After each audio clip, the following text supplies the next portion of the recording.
बहुत बड़ा नुकसान हो जाएगा। लेकिन अपनी आत्मा को उन्होंने संभाल लिया। यहाँ शास्त्रकारों ने इन जनरल समस्त जीवों के लिए समझाया है कि आपका कर्म आपके लिए कब कारणीभूत निमित्त बन सकता है। पिछले जन्म का कर्म अगर आज उदय में आएगा तो भी आपको ऐसी तकलीफें आएगी साहब। ये अगर आप समझ सकते हैं तो अब यहाँ पर आप देखिए कि त्रिशला माता को सांत्वना मिल गई, बहुत अच्छी तरह से छुआ, चिंता टल गई। अब बालक ने माँ, भगवान तो गर्भ में थे, मति श्रुत अवधि तीन ज्ञान वाले थे, तो उन्होंने अपनी तरफ से अंगूठा हिला दिया और जैसे ही हलन चलन की तो माता का शोक संताप टल गया।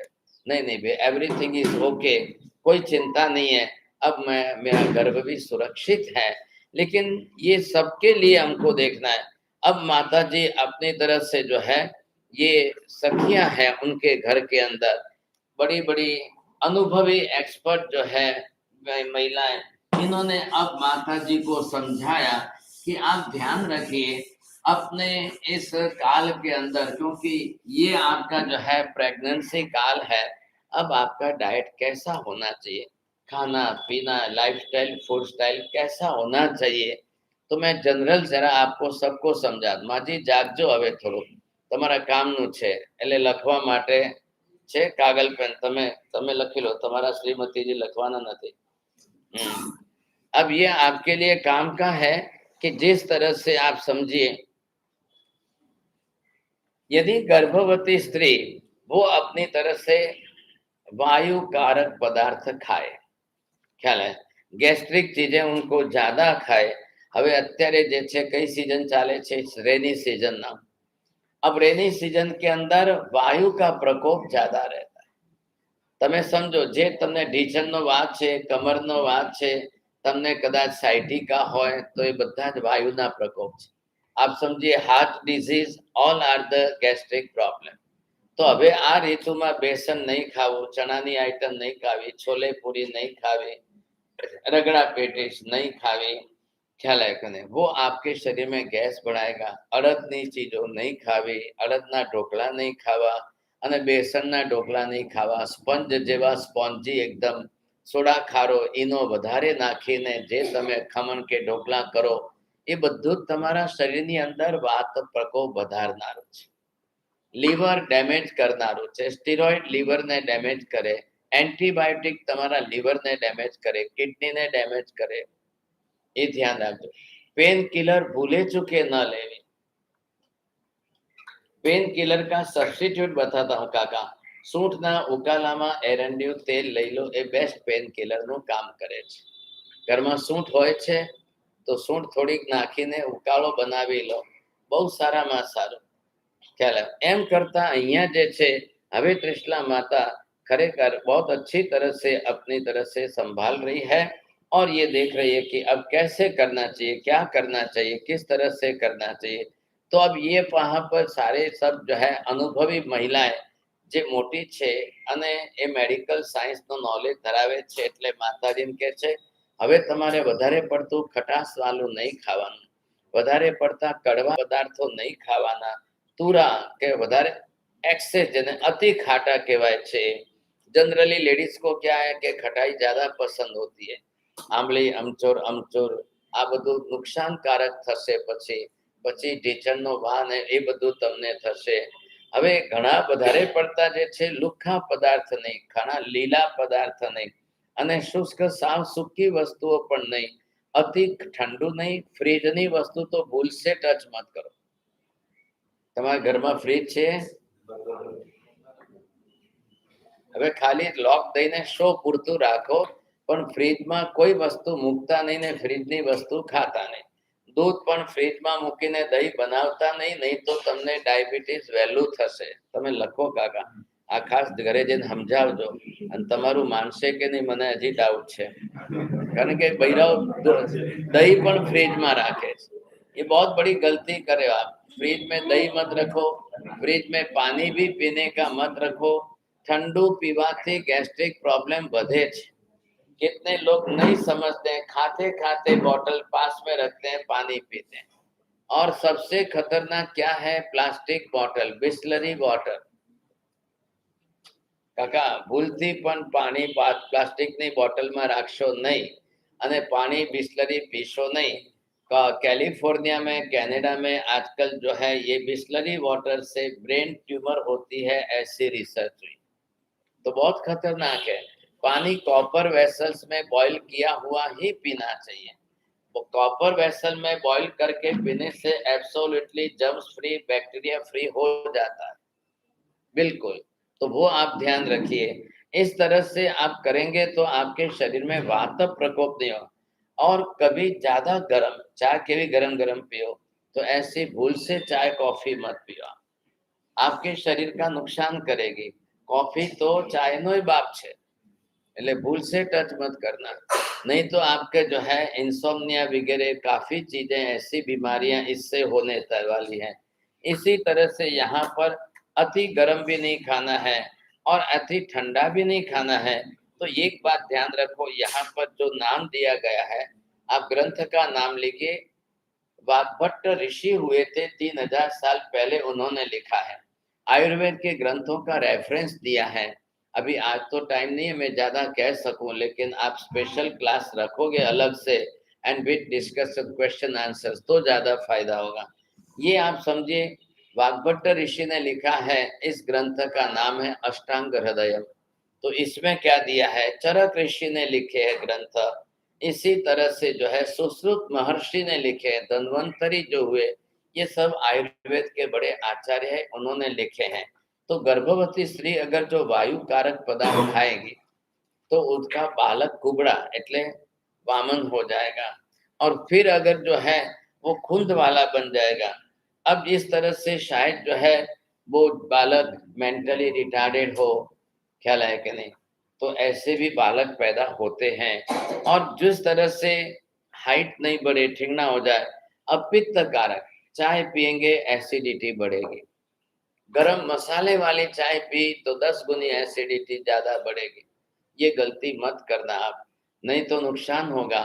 लाल मिर्ची ज्यादा खाई, नमक ज्यादा खाया तो एसिडिटी बढ़ेगी और पित्त का प्रकोप होगा, मिसकैरेज के चांस बढ़ जाएंगे। और सामने बालक भी जो है वो टाल वाला हो जाएगा और उसको पीला वर्ण वाला। या तीसरा नंबर आ रहा है कफ कारक पदार्थ। बहुत हैवी डाइट आपने लिया और डाइजेस्ट नहीं हुआ, घी तेल ज्यादा है और फिर भी आपको पाचन नहीं हुआ, हो या होता रहे और फिर भी आप खाते रहो, तो ये नुकसान होगा। शक्कर सबसे ज्यादा नुकसान कर,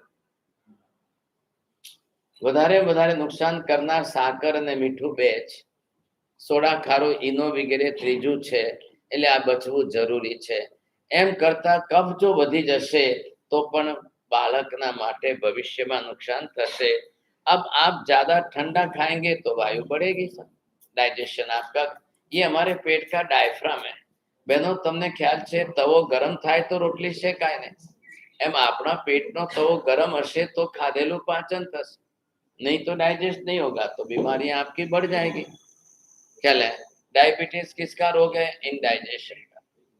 અને એમાં હવે ડોક્ટરોએ પોલિસી શું વાપરી, દર 2-2 કલાકે ખાઓ, થોડું થોડું ખાઓ પણ વારંવાર ખાઓ, થોડું થોડું ખાઓ પણ 2-2 કલાકે વારંવાર। ये गलत पॉलिसी, उल्टा सिखा देते हैं। और आप लोगों ने डॉक्टर मतलब भगवान, डॉक्टर એટલે ભગવાનનું બીજું રૂપ એવું મગજમાં ફિટ કરી દીધું, ये नुकसान होगा। सिस्टम क्या है, एक बार जो पेट में जाए उसके 4-6 घंटे कुछ भी एक दाना भी मत डाल, हालता फरता चालता गमे तेरे गमे ते खाता ज रहो तो डाइजेशन बिगड़ जाएगा। डाइजेशन बिगड़ा तो लीवर खराब होगा, फिर आपका गैस्ट्रिक प्रॉब्लम बढ़ेगा, फिर आप होया करते रहोगे और फिर आपका कॉन्स्टिपेशन बढ़ेगा। कॉन्स्टिपेशन बढ़ेगा तो गैसेज और बढ़ जाएगी। ये नुकसान अपना मत करिए। अब इसी के साथ में जो है कृष्णा माता को समझा रहे हैं, अब आपको भीड़ भाड़ में नहीं जाना है, खड़े पैर बैठना नहीं है, आपको मैथुन सेवन नहीं करना है, इस तरह से आपको कहीं तीव्र गति से तेज फास्ट भी नहीं चलना है और सर्वथा सोते भी नहीं रहना है। फिजिकल एक्टिविटी आपको करते रहना है, समझे कि नहीं। लेकिन अब यहाँ पर लुख आहार ले आमिल भी नहीं करना है और ज्यादा गर्म आदि भी नहीं खाना है। इस तरह से बालक को समझा कर ये माता जी को समझा रहे हैं और जिससे जो है अब बताएं कि ऋतु के प्रमाण में आधार करो, अब किस ऋतु में आपको क्या करना चाहिए। चलो लक्ष्य तो मैं सुना वो करो काका घरे जाता याद नहीं रहे। अब यहाँ पर आपको दिया है 6 ऋतु। अब आप 6 ऋतु के हिसाब से जो आहार करोगे, ये अभी चल रही है रेनी सीजन। अब वर्षासु लवणम अमृतम, ये कौन सा सिंधा नमक जो है,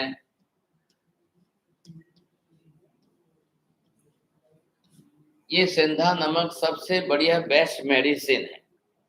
आ रहा है ख्याल में आपको। ये जो सिंधा नमक अब यूज किया जाए, वैसे आता है रॉक सॉल्ट, मतलब इसकी रॉक होती है, पत्थर ही है, लेकिन इस पत्थर को पाउडर करके किया जाए तो ये आपके लिए गैस्ट्रिक प्रॉब्लम मिटाने की बेस्ट मेडिसिन है। हजारों वर्षों से हमारे घरों के अंदर सिंधा नमक में सारी रसोई बनती थी। अब क्या हुआ, टाटा सॉल्ट आ गया, आयोडाइज सॉल्ट आ गया, वो आपके लिए जो है थायराइड बढ़ाने वाला हो गया। आज से 25-50 साल पहले जब ये आयोडीन सॉल्ट ही नहीं था तो किसी को प्रॉब्लम नहीं थी, थायराइड नाम ही नहीं जानते थे कोई, और आज हर घर घर में थायराइड आ गई। एना करता વધારે આગળ તમને રેડ સિગ્નલ આપું છું, સાંભળજો। था ये टाटा सॉल्ट के कारण इम्पोर्टेंसी आती है, मेल बॉडी के टेस्टिकल्स के अंदर स्पर्म्स काउंटिंग बढ़ती नहीं है सर। अब उसके बाद शादी के बाद संतान नहीं होगी, ये समस्या बढ़ने वाली है। ये गवर्नमेंट के प्लानिंग से जो है ये टाटा सॉल्ट का पब्लिसिटी किया गया, आप ये समझ लेना। पहले बंद करो। कल पुरुष वर्ग जो है यहाँ प्रतिगमन करते हो, आपने प्रभावना का विचार किया तो एक साथ में सबने 10-10 लिखा है प्रभावना होते, सबको जो है टाटा सॉल्ट की जगह पर रॉक सॉल्ट दिया। अब घर में जाकर के यूज करो, પછી જઈને तिजोरी में मुकता नहीं, और बेस्ट मेडिसिन है, अच्छी से अच्छी दवाई है, तो ये आप प्रयत्न करिए। अब मैं लिखा रहा हूँ, आपने लिखा इस समय रेनी सीजन में आपको टाटा सॉल्ट का उपयोग करना है। अब इसके बाद आप सोचिए कि जैसे ऋतु बदलती जाती है, अब बदलती ऋतु के अंदर अभी ये कितना चलेगा, 2 महीने चलेगा, 2-2 महीने की ऋतु है ऐसा। अब 2 महीने के अंदर તમારા હિસાબે જેને આપણે શ્રાવણ ભાદરવો કહીએ છીએ, इस समय 2 महीने की इस रेनी सीजन में आप इसका उपयोग ज्यादा करो। अब इसके बाद में जो है शरद ऋतु आएगी। अब एना પછી આ જે છે शरद ऋतु આવશે, तो शरद ऋतु में आप ज्यादा से ज्यादा क्या यूज करेंगे, वो कौन सा टाइम आएगा, कार्तक અને માગશર નો, ये आसो, आसो मास आएगा, भादरवा के बाद आसो मास आएगा, फिर कार्तक मास आएगा। तो ये जो ऋतुओं का परिवर्तन होगा, तो इसके अंदर आपको पानी ज्यादा पीना है। अभी पानी कम पीना है, आसो महीने में पानी आपको डबल पीना है, उस समय वो आपके लिए अमृत हो जाएगा, समझे कि नहीं। अब इसके बाद में मागशर पोष और तीसरी ऋतु बदलते हुए आ गई, ये मागशर और ये पोष महीना आ गया। अब इस ऋतु के अंदर आपको सबसे बढ़िया जो है गाय का दूध पीना है। अब गाय का दूध कौन सा होना चाहिए, A2 जिसको बोलते हैं, नॉट A1, नहीं तो गिर गाय का आएगा, गिर गाय का दूध नुकसान करेगा। और आजकल ये भैंसों का तबेले का दूध तो पीना ही नहीं, भूल से टच मत करो। ऑक्सीटोसिन का इंजेक्शन दे करके निकाला गया दूध आपको बीमारी करेगा। देशी गिर गाय का दूध आपको मिलता है तो जरूर ये 2 महीने में ज्यादा पीना है, बस बात इतनी सी है। अब इसके बाद आप चलेंगे, शिशिर ऋतु आएगी, तो वो महा और फागुन जिसको विंटर आप कहते हैं। अब ये महा फागुन के अंदर आपकी ये फिर शिशिर ऋतु आती है, तो इस ऋतु के अंदर आपको खट्टा रस मतलब आंवला का जो खास रस है, वो आपका इस ऋतु में बेहतर काम हो जाएगा। 2 मिनट में पूरा। अब ये आपके लिए बहुत जरूरी हो गया है। इस तरह से आपको दे वसंत ऋतु आई। अब ये आते आते चैत्र मास, अब ये चैत्र वैशाख के अंदर की आपकी जो 2 ऋतु है, अब इसके अंदर आपको क्या देखना है, खास करके देशी गाय का घी सा सबसे बढ़िया नेचुरल जो है येलो कलर मिलेगा, देशी गाय का घी, ये आपको चैत्र वैशाख में खास काम का है। हमने यहाँ पर व्यवस्था की है, जो भी भाग्यशाली गौशाला के अंदर गाय छुड़ाए उनको खास देशी गाय का घी बहुमान करके दिया जाएगा। विथ रिस्पेक्ट, विरालम की गौशाला की तरफ से जब आप इतना कंट्रीब्यूशन दे रहे हो तो आपका भी जो है विशेष बहुमान। और आज हमको यहाँ पर आपको सबको जीव दया में गाय लिखानी चाहिए, ये भी करेंगे, साथ में दोनों काम हो जाएगा। ऐसी स्थिति के अंदर ग्रीष्म ऋतु के बाद आषाढ़ श्रावण के अंदर गुड़ जो है वो सबसे ज्यादा है। ये आया आपका आषाढ़ श्रावण, तो यहाँ पर आपका गुड़, देशी गुड़ अच्छा होना जरूरी है। ये 6 ऋतुओं के हिसाब से अलग अलग आपको जो है बताया गया है। ऐसे सब प्रकार के शुद्ध आहार से त्रिशला माता अपनी तरह से बहुत संभालते हुए अपना गर्भकाल बिता रही है। तो त्रिशला माता ने आरोग्य के नियमों का पालन किया और आरोग्य के नियमों का पालन करते हुए उन्होंने भी अपनी तरह से गर्भकाल बिताया। अब माता जी अपने जो भी दोहद वगैरह हैं वो कैसे पूर्ण करने, तो इन्होंने अपनी तरह से सब दोहद वगैरह पूर्ण किए। और जानामि जानात्यमारि पठम पटुघोषयामि दानम ददापि सुगुण परिपूजयामि। मैं हाथी की अंबाड़ी के ऊपर बैठ करके ढोल बजा करके नगर के अंदर घूमते हुए अपनी तरह से हमारी पढ़ बजाऊं। हमारी पढ़ बजाते बजाते मैं अपनी तरह से चारों तरफ जो है सब जगह पर जीव दया आदि के शुभ पुण्य कार्य करूं। ऐसे करके त्रिशला माता ने अपनी तरफ से ये विशेष रूप से आयोजन किया। अब इनके सारे दोष पूरे हो गए, राजा की राजरानी है और इन्होंने अपनी तरफ से अपनी इच्छाएं पूर्ण की भाग्यशाली। अब त्रिशला महारानी अपनी तरफ से मनोरथ इच्छाएं सारी पूर्ण हुई। गर्भ स्थिति के अंदर आपको सबको मालूम है हम सब माता के गर्भ में कितने टाइम रहे, आपने ठाए कतरा मिनरिया। अब 24 तीर्थंकर का लिस्ट समझ लो। आदिश्वर भगवान जो है 9 महीने और 4 दिन रहे, अजितनाथ भगवान 8 महीने 25 दिन रहे, संभवनाथ भगवान 9 महीने 6 दिन रहे, अभिनंदन भगवान 8 महीने और 28 दिन रहे, सुमतिनाथ भगवान 9 महीने 6 दिन रहे, पद्म प्रभु भगवान 9 महीने 6 दिन रहे, सुपार्श्वनाथ भगवान 9 महीने 19 दिन रहे, चंद्र प्रभु भगवान 9 महीने 7 दिन रहे, सुविधिनाथ 8 महीने और 26 दिन रहे, शीतलनाथ 9 महीने और 6 दिन रहे, श्रेयांसनाथ 9 महीने और 6 दिन रहे, वासुपूज्य स्वामी 8 महीने और 20 दिन रहे, विमलनाथ प्रभु 8 महीने और 21 दिन रहे, अनंतनाथ प्रभु 9 महीने 6 दिन रहे, धर्मनाथ भगवान 8 महीने और 26 दिन रहे, शांतिनाथ प्रभु 9 महीने और 6 दिन रहे, कुंथुनाथ भगवान 9 महीने और 5 दिन रहे, अरनाथ प्रभु 9 महीने और 8 दिन रहे, विमलीनाथ भगवान 9 महीने और 7 दिन रहे, मुनीश्वर स्वामी 9 महीने और 8 दिन रहे, नमीनाथ प्रभु 9 महीने और 8 दिन रहे, नेमिनाथ प्रभु 9 महीने और 8 दिन रहे, पार्श्वनाथ भगवान 9 महीने और 6 दिन रहे और महावीर स्वामी 9 महीने और 7 दिन ऊपर। ये 2400 तीर्थंकर भगवंतों का जो है विशेष रूप से गर्भकाल यहाँ पर आपको दर्शाया जाता है। भाग्यशालियों, आज पर्युषण का 5वां दिन है। हम देखते देखते पर्युषण जो है बीत रहे हैं।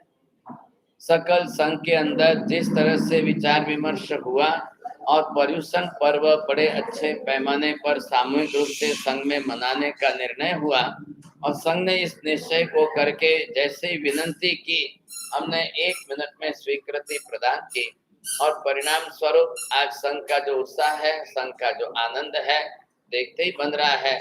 आप लोग सभी आए हो, लेकिन साथ साथ में अभी कल्प सूत्र आपको एक कल का दिन, परसों का 2 दिन ही सुनना है। आप सभी प्रयत्न करिए और शांति से कल्प सूत्र सुनने के लिए भी पधारिए और फिर संवत्सरी बादशाह